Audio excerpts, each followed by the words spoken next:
Hello my dear class 1 learner. आज का हमारा टॉपिक मैरीगोल्ड बुक के यूनिट 4 चैप्टर से है, जिसमें मैं आपको सबसे पहले once I saw a little bird poem है। इसे मैं आपको लाइन टू लाइन रीड करूँगी एंड एक्सप्लेन करूँगी इन हिंदी में। तो चलिए शुरू करते हैं। Once I saw a little bird come hop hop hop. Hop का मतलब होता है होप होप होप का मतलब छलांग लगाना। तो ये जो है इस पोएम में आप जैसे इस फिगर में देख रहे एक लड़का है, वो कहता है कि मैंने एक बार एक चिड़िया को देखा। शॉ देखा, लिटिल बर्ड छोटी चिड़िया को, जो आई कैसे आई, तो होप होप होप करके छलांग लगा के वो आई। आई क्राइड, तो मैंने जब उसे देखा कि वो छलांग लगा के आई है, तो मैंने उसे देखकर क्या किया, क्राइड चिल्लाया। लिटिल बर्ड छोटी चिड़िया, will you stop stop stop. तो मैंने जब तो वो लड़का कह रहा है मैं चिल्लाया और उसे क्या बोला, छोटी चिड़िया रुको रुको, क्या तुम रुकोगी, ऐसा बोला उसने कि क्या तुम रुकोगी, will you stop stop stop. I was going to the window, window का मतलब होता है खिड़की।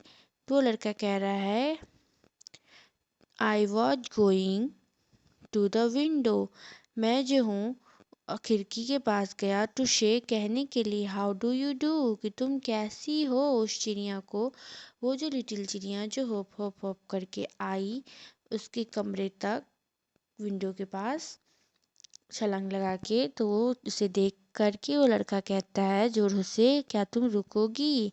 एंड देन वो उससे उसका हालचाल पूछने के लिए जाता है खिड़की तक, ये कहने कि तुम कैसी हो लिटिल बर्ड, तुम कैसी हो, how do you do. But he shook but he shook his little tail।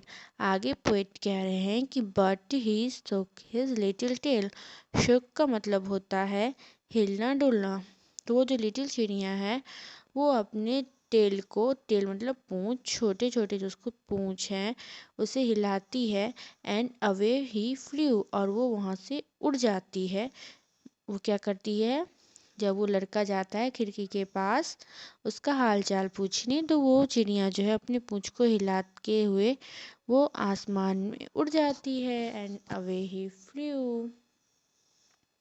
तो ये थी इस चैप्टर का पोएम। आई होप कि आपको अच्छे से लाइन टू लाइन समझने में आसानी हुई होगी। एंड कोई भी क्यूरी हो तो आप मुझे कमेंट बॉक्स में कमेंट ज़रूर करें, मैं उसका सॉल्यूशन ज़रूर बताऊंगी आपको किसी वीडियो में।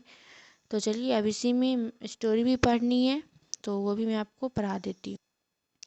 तो स्टोरी है मिट्ठू एंड द येलो मैंगो की स्टोरी है। जैसा कि आप इसमें टाइटल देख रहे हैं, मिट्ठू जो एक तोता है और येलो मैंगो का मतलब आप समझ ही रहे हैं, पीला आम। तो देखते हैं इसमें मिट्ठू और पीले आम की क्या कहानी है। तो आप लोग को अच्छे से इंतज़ार रहेगा कि इसकी स्टोरी जानने के लिए। तो इंतज़ार को करते हैं ख़त्म और जल्दी से शुरू करती है स्टोरी। तो चलिए देखा जाए। मिट्ठू आज अ पैरट, मिट्ठू जो है इस स्टोरी में एक तोता है, एक ग्रीन पैरट। और वो तोता कैसे रंग का है, तो एक हरा रंग का तोता है मिट्ठू, तोता है जिसका नाम क्या है, मिट्ठू है। विथ अ रेड बिक्स, रेड बिक्स का मतलब होता है जिसके पास लाल चोंच है। एक तोता है, हरे रंग का तोता है और लाल रंग की चोंच वाला। वन डे मिट्ठू आज फ्लाइंग, एक दिन मिट्टू जो वो उड़ता है। ही लव टू फ्लाई, उसे उड़ना काफ़ी पसंद है। ही लुक डाउन, और वो जब आसमान में उड़ता है तो उस नीचे देखता है, तो he saw a big yellow mango on a tree. तो वो जब आसमान से उड़ते रहता है तो उससे नीचे नज़र कहाँ पड़ती है, एक बड़े से पीले आम की ओर जो उस पेड़ में लगा हुआ था। मिट्ठू लाइक्ड मैंगो, जो मिट्ठू को आम काफ़ी पसंद है। He I want to eat that yellow mango he said. तो मिट्ठू उस आम को देखता है जब आसमान से उड़ते हुए पीले बड़े आम को, तो वो कहता है कि मैं इस आम को खाना चाहता हूँ। He flew down to the tree, तो वो जो है नीचे की ओर आसमान से उड़ते हुए नीचे की ओर आता है उस पेड़ पे उसे खाने के लिए। फ्लू डाउन का मतलब होता है नीचे आना। फ्लू अप अगर रहेगा तो उसका मतलब होता है ऊपर उड़ना। ओके, यहाँ पे फ्लू डाउन है, फ्लू डाउन का मतलब होता है नीचे आना। तो वो मिट्टू जो है उस पीले आम को देख कर नीचे आता है उस पेड़ पे। काव काव गो अबे, दिस इज माई ट्री। तो वो आता है तो देखता है वहाँ पे एक कौवा बैठा रहता है उस आम के पेड़ पे। तो तोता कहता है काव काव कौवा कौवा गो अबे, this is my tree, said a voice. Mittu looked up. He saw a big black crow. Caw, caw, go away. तो उस पेड़ पे जब वो कौवा को देखता है बैठा हुआ तो कौवा उसे कहता है काव काव। कौवा को आपको पता है कौवा कैसे आवाज़ निकालती, काव काव करके, तो कौवा काव काव की आवाज़ निकालता है। और उस मिट्टू कहता है यहाँ से जाओ। मिट्टू उसे देखता है, फिर वो कहता है काले कौवे को, he had a very loud voice, वो काफ़ी तेज़ आवाज़ में उसे कहता है कि तुम वहाँ से जाओ, चिल्ला चिल्ला के कहता है। मिट्ठू was afraid of the crow, मिट्ठू जो है कौवे की उस आवाज़ से काफ़ी डर जा। एफ्रेड का मतलब होता है डर जाना।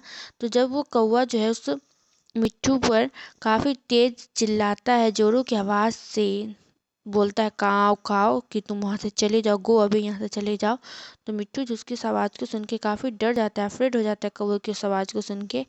एंड ही फ्लू अवे, और वो जो है वहाँ से क्या होता है, फ्लू अवे मतलब उड़ जाता है। मिट्टू सॉ ए रेड बैलून, फिर वहाँ से उड़ने के बाद मिट्टू जो है देखता है रेड बैलून, लाल रंग का बैलून को देखता है, गुब्बारे को देखता है। It was under a tree, जो उस पेड़ के नीचे रहती है वह गुब्बारा।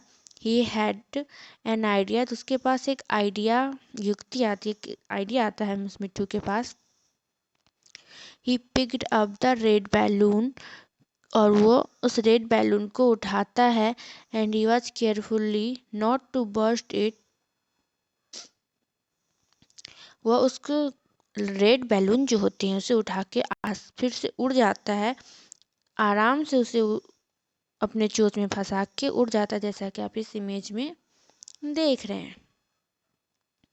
उसे कोई नुकसान नहीं पहुंचाता है, उस बैलून को फोड़ता नहीं है, इतनी आसानी से वो अपने चोंच में उठाता है, वो बैलून नहीं फूटता। बर्स्ट का मतलब होता है फूटना, तो बैलून नहीं फूट, not to burst. He flew to the mango tree, और वो उड़ के मैंगो ट्री पे चला जाता है, उसी आम के पेड़ पे जिस पे वो कौवा बैठा था, जहाँ पे वो पीले रंग का आम लगा है जिस पेड़ पे। The crow was sitting on the tree, कौवा जो वहाँ बैठा हुआ था। मिट्टू वेंट बिहाइंड द ट्री, और मिट्टू जो है उसके ठीक बगल में उस पेड़ पे जाता है, उसी पेड़। He pecked the balloon with his red beaks, तो मतलब पिक्ड का मतलब होता है उसे चोंच से फोड़ना या मारना जोर से। तो वो जो है जब उस ट्री के पास उस रेड कलर के बैलून को तोता लेके जाता है कौवे के ठीक पीछे, उसे फिर वो क्या करता है अपने चोंच से इतनी जोर से मारता है कि वो बैलून जो है वो क्या होता है, ब्रिक्स टूट जाता है, फूट जाता है। Pop pop the balloon burst, it made a loud noise, pop मतलब खूब धमाकेदार आवाज़ आती है, बैलून फूट जाता है और वो काफ़ी तेज सा आवाज़ करता है, लाउड नॉइज करता है। काव सेड द क्रो, काव सेड द क्रो, तो फिर वो कौवा जो फिर काव करता है, काव काव करता है वो आवाज़ सुन के। And he feel of the tree, और वो ट्री से उस आवाज़ को सुन के डर जाता है, और फील ऑफ क्या होता है, भाग जाता है, उड़ जाता है। काव काव a big gun, gun is after me said the crow, और काव काव करके वो कौवा क्या करता है, वो आवाज़ सुन के वो काफ़ी डर जाता है, इसकी वजह से काव काव करके उड़ जाता है। और वो कहता है कौवा कि एक बड़ा सा गन मतलब गोली जो है वो मेरे ऊपर चलाई गई, ऐसा कौवा कहते हुए उड़ जाता है। He flew away, he never came back to the tree, वो अब इस पेड़ पे कभी नहीं आएगा, ऐसा वो कौवा कहता है। मिट्टू कैम टू द ट्री, जब भी वो कौवा वहाँ से ब्रास्ट जो हुआ था उसकी आवाज़ सुन के जब वो उड़ जाता है तो वो फिर मिट्टू उस पेड़ पे आ जाता है, क्योंकि मिट्टू को उस पेड़ पे वो कौवा आने नहीं दे रहा था। उसने एक युक्ति लगाई कि ऐसा क्या किया जाए कि उस कौवे को वहाँ से भगा दिया जाए। तो उसने क्या किया, एक बड़ा सा बैलून नीचे से लाया और उससे उसके ठीक पीछे ऐसे फोड़ा जैसे कोई धमाका होता है, जिससे वो कौवा डर गया और वहाँ से भाग निकला। और फिर मिट्टू इस पेड़ पे चला जाता है। He ate the big yellow mango, yummy yummy. और फिर वो आराम से उस पेड़ पे लगे येलो कलर के आम को खाता और कहता है यम्मी यम्मी, कितना स्वादिष्ट है ये आम। व्हाट अ नाइस मैंगो, कितना स्वादिष्ट है ये आम। ही सेड, वह मिट्टू कहता है। ही वॉज वेरी हैप्पी, वो काफ़ी खुश हुआ। क्लेवर मिट्टू, चालाक मिट्टू ने अपनी चालाकी से कैसे उस आम को पाया और उसे खाया, और इसे खा के काफ़ी खुश हुआ। तो इस स्टोरी से आपने क्या सीखा कि कैसे हमें हर काम को काफ़ी चालाकी से करना चाहिए। ठीक उसी प्रकार जैसे मिट्टू ने किया, उसे वो आम खानी थी पर वो कौवा उसे इससे आम खाने नहीं देता अगर वो अपना चालाकी नहीं दिखाता तो। पर यहाँ पे उस मिट्टू ने काफ़ी चालाकी दिखाई, जिससे वो कौवे को वहाँ से भगा भी दिया और वो आम भी खा लिया, और ऐसा भगाया कि वो कौवा दोबारा उस पेड़ पे कभी आएगा ही नहीं।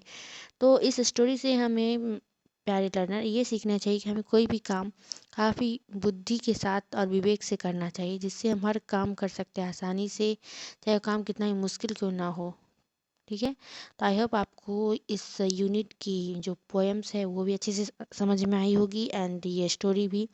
तो आप लोग please like share and subscribe करना ना भूलें, एंड कोई भी कमेंट्स हो, कोई क्वेश्चंस हो तो आप ज़रूर कमेंट करें, मैं उसका रिप्लाई दूंगी। Thank you so much for watching video.